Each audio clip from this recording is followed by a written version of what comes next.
పరిస్థితి లేదు. ఇది నత్తనడక నడుస్తుందనేటువంటి భావన నేనైతే చూడలేదు, కానీ పేపర్లో వచ్చినటువంటి వార్తల ప్రకారం నత్తనడక నడుస్తుంది.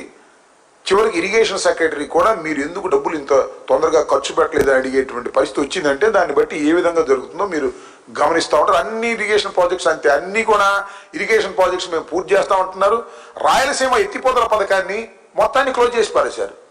రేవంత్ రెడ్డి గారి రిక్వెస్ట్తో రేవంత్ రెడ్డి గారికి బహుమతిగా ఇచ్చినటువంటి సందర్భం. ఇంతకన్నా దౌర్భాగ్యం ఏమన్నా ఉంటుందా? రాయలసీమ ప్రజల్ని పచ్చి మోసం చేసినటువంటి వ్యక్తి నారా చంద్రబాబు నాయుడు గారు కాదా? ఆయన కూడా రాయలసీమకు చెందినవాడే. దురదృష్టవశాత్తు ఆయన రేవంత్ రెడ్డి గారు చెబితే రాయలసీమ ఎత్తిపోతల పథకాన్ని క్లోజ్ చేసి పక్కన పెట్టేశారు. దాని మీద ఉద్యమం కూడా జరుగుతూ ఉంది రాయలసీమ ప్రాంతం నుంచి. ఇరిగేషన్ ప్రాజెక్టుల మీద ఏ మాత్రం చిత్తశుద్ధి లేని వ్యక్తి ఎవరైనా ఉన్నారంటే ప్రస్తుత కూటమి ముఖ్యమంత్రి నారా చంద్రబాబు నాయుడు గారు. ఇరిగేషన్ ప్రాజెక్టులు రాజశేఖర రెడ్డి గారు ప్రారంభించిన వాటిని కొనసాగించడం కోసం కొనసాగిస్తున్నారు తప్ప ఆయనకి ఇరిగేషన్ ప్రాజెక్టుల మీద చిత్తశుద్ధి లేదు. వ్యవసాయం మీద చిత్తశుద్ధి అంతకంటే లేదు.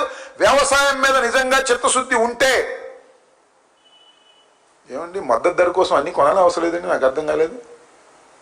మద్దతు ధర ఇచ్చిన తర్వాత ఎంఎస్పి ఇచ్చిన తర్వాత మొక్కజొన్న కానీ మరి ప్యాడీ కానీ పసుపు కానీ పొగాకు కానీ మిర్చి కానీ ఏది కూడా మద్దతు ధర లేనటువంటి ఒక విషమ పరిస్థితి రైతుకి ఏర్పడితే, రైతు బజార్ని పడిపోతే, అప్పుల పాలైపోతే నువ్వు దాన్ని పట్టించుకోవు, ఇంటర్వెన్షన్ కావు. ఈ విధంగా వ్యవసాయం మీద ప్రాజెక్టుల మీద చంద్రబాబు నాయుడు గారికి అసలు చిత్తశుద్ధే లేదు. ప్రాజెక్టులు డబ్బుగా చేద్దాం లేదా అమరావతిలో డబ్బుగా చేద్దాం అనే పద్ధతే తప్ప రైతులకు గిట్టుబాటు ధర ఇచ్చి రైతుల్ని ప్రోత్సహించాలనేటువంటి కనీసమైనటువంటి బాధ్యత కూడా విస్మరించినటువంటి వ్యక్తి నారా చంద్రబాబు నాయుడు గారని చెప్పదలుచుకున్నాను. ఏంటిది అంటే కేసులు పెట్టలేదేమో. క్రైమ్ రేట్ తగ్గడం ఏంటండి? ఎంత దౌర్భాగ్యం అండి. క్రైమ్ రేట్ గురించి మాట్లాడతారు. క్రైమ్స్ అన్ని వదిలేశారు. మీరు చూశారు కదా, మొన్న విలేకరిని నడి రోడ్డు మీద చంపేశారు. సరే ఏ విలేకరు అన్నా కానీ విలేకరే కదా. ఒక విలేకరిని కొట్టారు. సోషల్ మీడియాలో ఏదో చేస్తున్నారని మమ్మల్ని అరెస్ట్ చేస్తారు. అరెస్ట్ చేసి తీసుకెళ్తారు. ఎంత దౌర్భాగ్యం అండి. మొన్న తీసుకెళ్తే ఆ కోర్టు బెయిల్ ఇచ్చింది. ఆ కోర్టు బెయిల్ ఇస్తే మళ్ళీ ఇక్కడ తీసుకొచ్చారు కొత్తపేట, అక్కడ బెయిల్ ఇచ్చారు. ఏంటిది? What is this harassment? After all ఒక సోషల్ మీడియా కేసు, ఏదో రాంగ్ పోస్ట్ పెట్టారనే ఉద్దేశం వాళ్ళది, అలా అభియోగం. దానికి ఏంటండి జైల్లో పెడతారా? 2 సార్లు తీసుకెళ్లారు కుప్పం కోర్టుకి, 2 సార్లు బెయిల్ ఇచ్చేశారు. మళ్ళీ అక్కడ రాదని చెప్పేసి ఇక్కడ తీసుకొచ్చారు, ఇక్కడ బెయిల్ ఇచ్చారు. హైకోర్టుకి వెళ్ళాం, హైకోర్టు కూడా బెయిల్ ఇచ్చారు. ఏంటిది హెరాస్మెంట్? ఏం క్రైమ్ చేశారు అది సోషల్ మీడియాలో? సో పోలీస్ యంత్రాంగాన్నంతా కూడా రాజకీయ కక్షల కోసం ఉపయోగించుకునేటటువంటి పరిస్థితి వల్ల నారా చంద్రబాబు నాయుడు గారు చేస్తున్నారు. ఇది దుష్ట సాంప్రదాయం, ఇది ప్రమాదకరమైనటువంటి సాంప్రదాయం. ప్రత్యర్థి రాజకీయ పార్టీలని లాఠీలతోనూ తోటాలతోనూ కేసులతోనూ అణచాలని అనుకోవడం అనేది పిచ్చి పని. అణచలేరు సరిగదా. మరింతగా ఉధృతంగా మేము పోరాటాలు చేస్తాం అనేది కూడా ఈ సందర్భంగా చెప్పదలుచుకున్నాను. ఎవరండి మీరు అరెస్ట్ చేసిన? ఎవరు భయపడ్డాడు చెప్పండి, నాకు అర్థం కదా. ఇంతమందిని అరెస్ట్ చేశారు, ఇంతమంది పోలీస్ స్టేషన్లో పెట్టారు, బెయిల్ వచ్చినాయి. ఏం చేయగలిగారు అంటున్నా మీరు? మాకు ఒక సుశిక్షితులైనటువంటి సైనికులుగా ఒక్కొక్కడు తయారవుతున్నాడు తప్ప దేనికి భయపడటానికి సిద్ధం లేదు. చంద్రబాబు నాయుడు గారు క్రిమినల్స్ని కంట్రోల్ చేయవలసినటువంటి పోలీస్ శాఖని రాజకీయాలు కంట్రోల్ చేయడానికి ఉపయోగించడం అనేది చాలా దుష్ట సాంప్రదాయం. ఇది సమాజానికి మంచిది కాదు, దేశానికి కూడా మంచిది కాదని చెప్పదలుచుకున్నాను.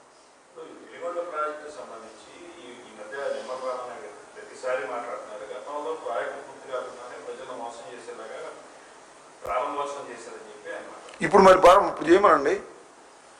పాపం రామానాయుడు గారు మంచి మంచి ఫోటోలు పెట్టుకుంటున్నాడు అక్కడక్కడ దిగినట్టుగా. ఓకే సరే, శభాష్, బాగానే ఉంది. ఏది వెలుగొండ చేయమనండి,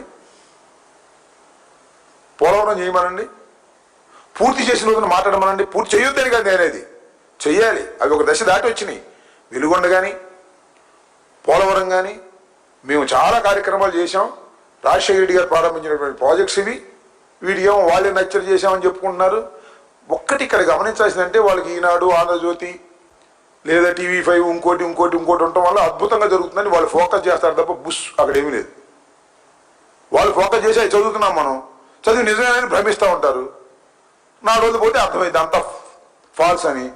రామానాయుడు గారు బాగానే డ్రామాలు చేస్తున్నాడు, మంచి మంచి ఫోటోలు పెడుతున్నాడు. ఆయనే మొత్తం ప్రాజెక్ట్ నిర్మాణానికి ఆయనే కూలీగా పనిచేస్తున్నాడుగా కనిపిస్తున్నాడు. బాగానే ఉంది, అది ఒక డ్రామా, ప్రజలు నమ్ముతారు. ఇలాంటి డ్రామాలు కొంతకాలం ప్రజలు నమ్ముతారు.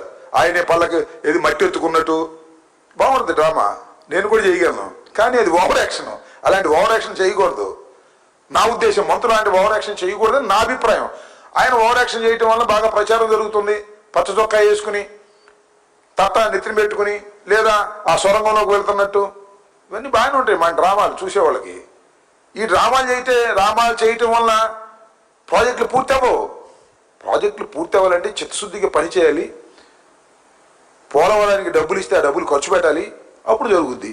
అంతేగాని డ్రామాలు చేస్తే లాభం. రామానాయుడు గారి లాగా మంచిదే, రామానాయుడు గారు బాగానే డ్రామాలు చేస్తున్నాడు, శభాష్, ఇంకా డ్రామాలు చేయండి. కానీ ముందు నాయన కాస్త ఆ ప్రాజెక్టులు ఓపెన్ చేసి ప్రజలకు ఇక్కడ నీళ్ళు ఇచ్చేటటువంటి కార్యక్రమం చేస్తే అప్పుడు సంతోషపడవచ్చు. అప్పుడు మీరు పెద్ద పెద్ద ఉపన్యాసాలు చెప్పొచ్చు. కానీ ఈ డ్రామాలు కొద్దిగా ఆపమని నేను కోరుకుంటున్నా.